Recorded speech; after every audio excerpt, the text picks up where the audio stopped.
Pessoal, continuando o grupo dos peixes, nós começamos então a próxima página, que é continuação dos peixes. A gente já começa com uma foto do maior de todos os peixes, né? O maior peixe que existe é um tubarão, é o tubarão-baleia, tá? Tem esse nome justamente por causa, única e exclusivamente por causa do seu tamanho, tá? Não tem nada a ver com baleia, é um peixe, tá bom? É um tubarão. Ele chega a medir aí até 10 metros de comprimento, tá? E uma curiosidade, o tubarão-baleia, ele não é uma espécie carnívora, tá? Nem todos os tubarões são carnívoros. Esse tubarão, por exemplo, é um tubarão que se alimenta de plâncton, tá bom? Que geralmente fica aí na superfície, né, dos oceanos, tá? Bom, vamos lá então, continuando os peixes. Os peixes, eles estão divididos, pessoal, em dois grupos, tá? Peixes ósseos e peixes cartilaginosos. Vocês lembram no outro vídeo que eu comecei dizendo que existe uma variedade muito grande de peixes, certo? Bom, dessa grande variedade de peixes, a gente pode dizer assim, vamos arredondar aí para aproximadamente 27 mil espécies de peixes, como o livro está dizendo aqui. Dessas cerca de 27 mil espécies de peixes, a grande maioria são peixes ósseos, tá? A grande maioria são peixes ósseos.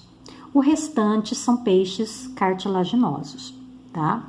Então, nós temos, assim, muito mais variedade de peixes ósseos do que peixes cartilaginosos, tá bom? Então, vamos lá, ó. Peixes cartilaginosos, vamos ver qual que é a diferença entre eles. Os peixes cartilaginosos, eles são caracterizados pela presença do esqueleto que é de cartilagem. O que é a cartilagem? Para você saber o que é cartilagem, você vai pegar a sua mão e vai levar na sua orelha, tá? E vai mexer na sua orelha, vai dobrar a orelha, dobrar, virar, mexer, tá? Isso é cartilagem, tá bom? Isso que você tá mexendo é pura cartilagem. Nossa orelha é pura cartilagem. Então, o esqueleto, os ossos, né, que formam o corpo dos peixes cartilaginosos, peixes cartilaginosos, são feitos de cartilagem. É um tecido cartilaginoso, tá bom? Já os peixes ósseos, eles apresentam um esqueleto ósseo, ou seja, um esqueleto feito de osso mesmo, igual o nosso, certo? Alguns, né, com cartilagem, inclusive, como nós, tá? Então, os peixes cartilaginosos, eles têm cartilagem e não têm tecido ósseo. Já os peixes ósseos, eles têm o tecido ósseo, ou seja, eles têm o esqueleto feito de osso mesmo e tem cartilagem também, tá? Então, os peixes ósseos, eles são assim, a gente pode dizer que eles são mais completos, vamos dizer assim, tá? E os peixes cartilaginosos não, eles só têm o esqueleto feito de cartilagem, eles não têm o tecido ósseo, tá bom? Bom, quais são os exemplos que a gente tem, né? Entre os peixes cartilaginosos, como eu já disse, a variedade é menor.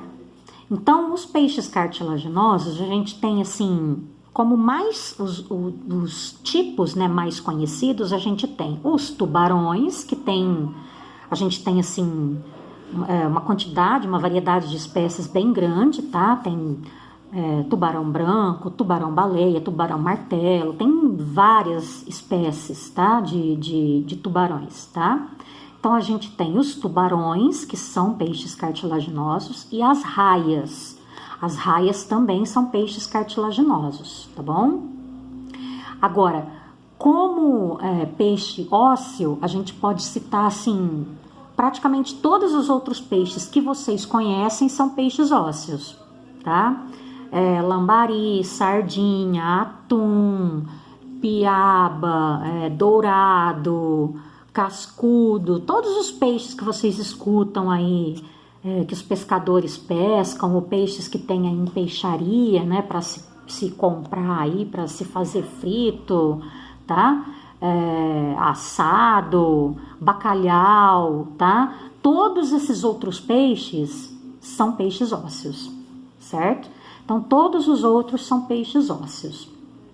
Qual que são as diferenças, então, agora, estruturais, né, no corpo deles?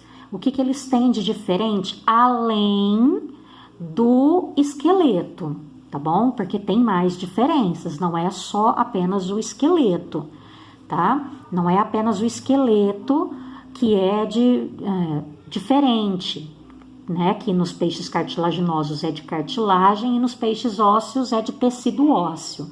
Tem mais diferença também, tá bom? Nós vamos começar falando pela presença das escamas. Nos peixes cartilaginosos, vocês já devem ter percebido que a pele dos tubarões e das raias parece que não tem escamas, vocês já perceberam?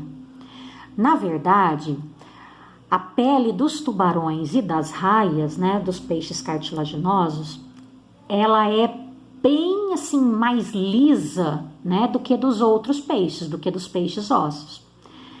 Tem escamas, mas são escamas muito, muito pequenininhas, tá? São chamadas dentículos. Então, são escamas muito pequenininhas, certo?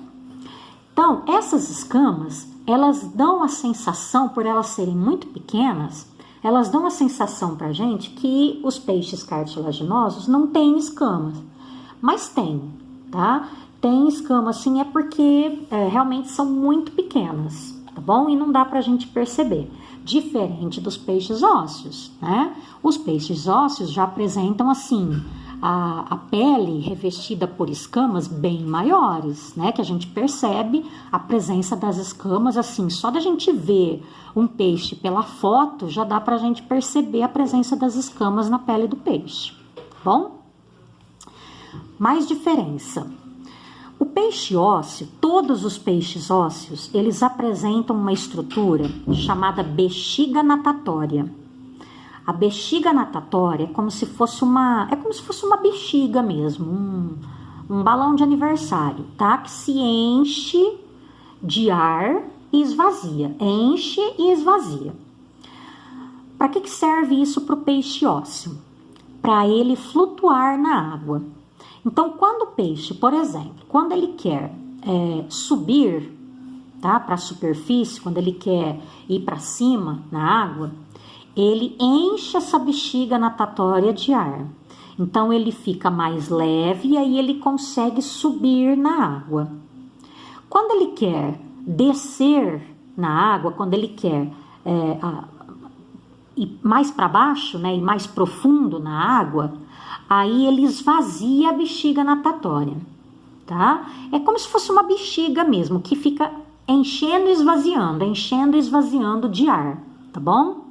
Então, dependendo do que o peixe quer fazer, se ele quiser subir na água, ele enche a bexiga natatória de ar. E se ele quer descer na água, ele esvazia a bexiga natatória. E aí ele desce, tá?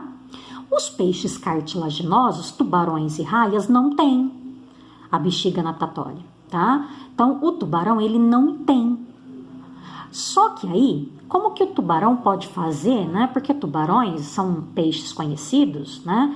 São peixes conhecidos que podem ir até, desde a superfície da água, até profundidades aí bem grandes, tá? Como que ele consegue, então, essa facilidade, né? Para subir e descer, né? Nas profundezas aí da água.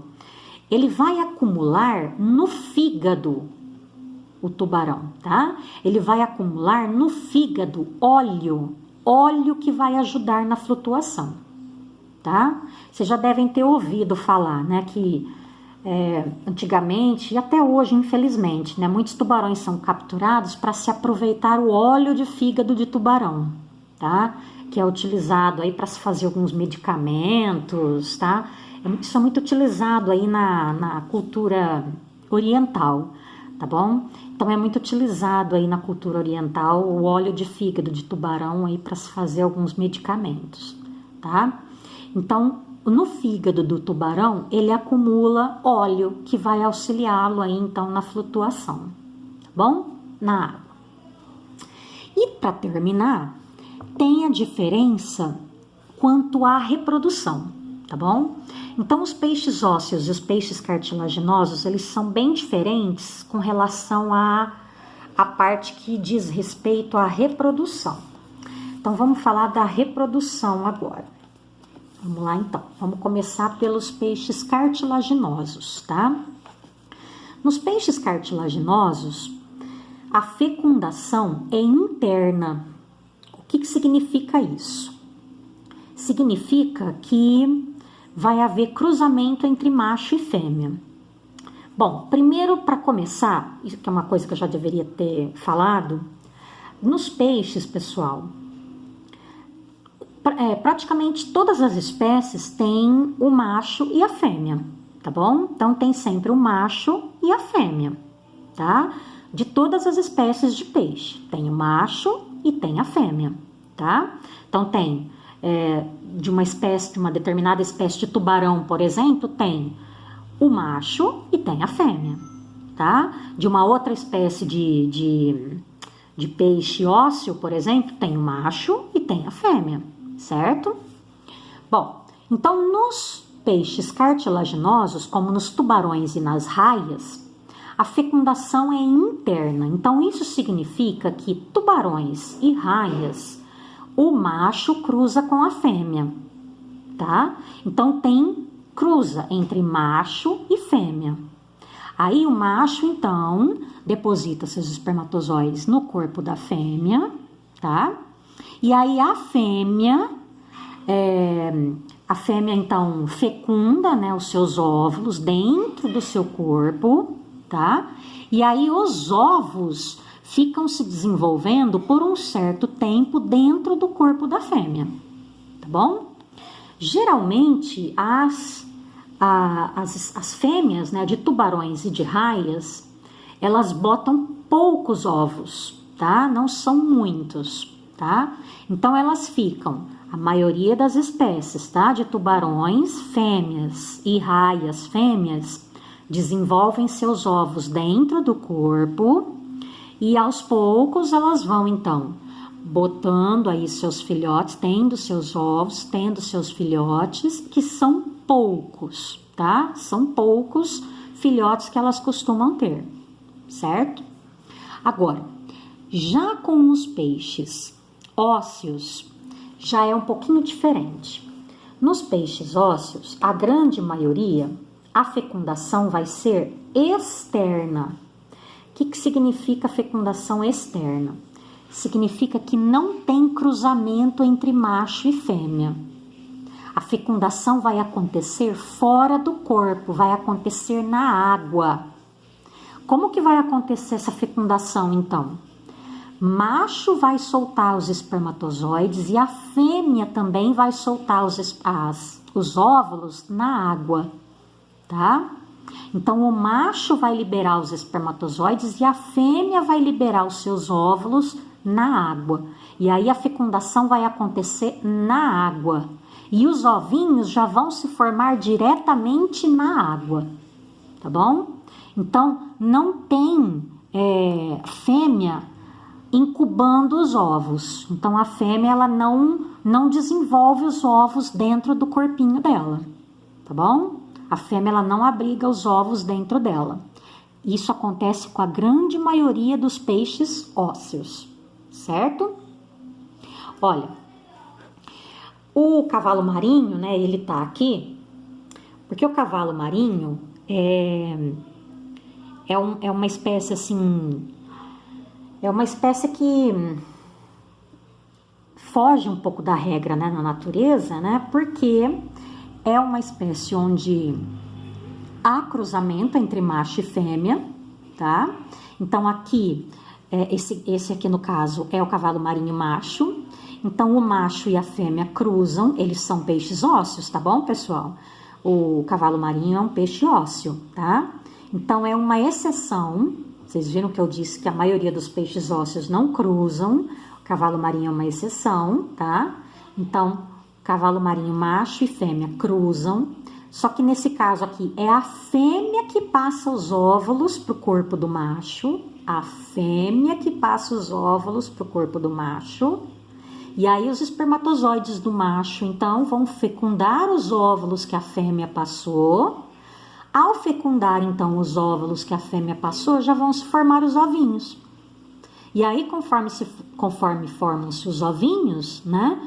Os ovos, então, ficam aqui, olha, se desenvolvendo dentro do corpo do macho, até eles estarem prontos, né? Para o macho pôr os ovos para fora e os filhotes puderem nascer. Tá bom? Então, é um único caso, né, na natureza, né, onde é o macho que bota os ovos, tá? Vocês já devem ter, inclusive vocês já devem ter ouvido falar isso, né, que é uma curiosidade do mundo animal, né, onde a única espécie, onde é o macho que dá a luz, né, que bota os ovos, né, é o macho do cavalo marinho, tá bom? Ele é um macho que vai incubar, que vai gerar esses ovos por um certo período, tá? Dentro do seu corpo. Quando esses ovos já estiverem prontos para abrir, né? Para os filhotinhos nascerem, aí ele vai botar então os ovos para fora e aí os filhotinhos já podem sair do ovinho e viver a vida deles, tá bom? Então, assim a gente termina o grupo dos peixes, certo? Próximo vídeo, nós vamos começar os anfíbios.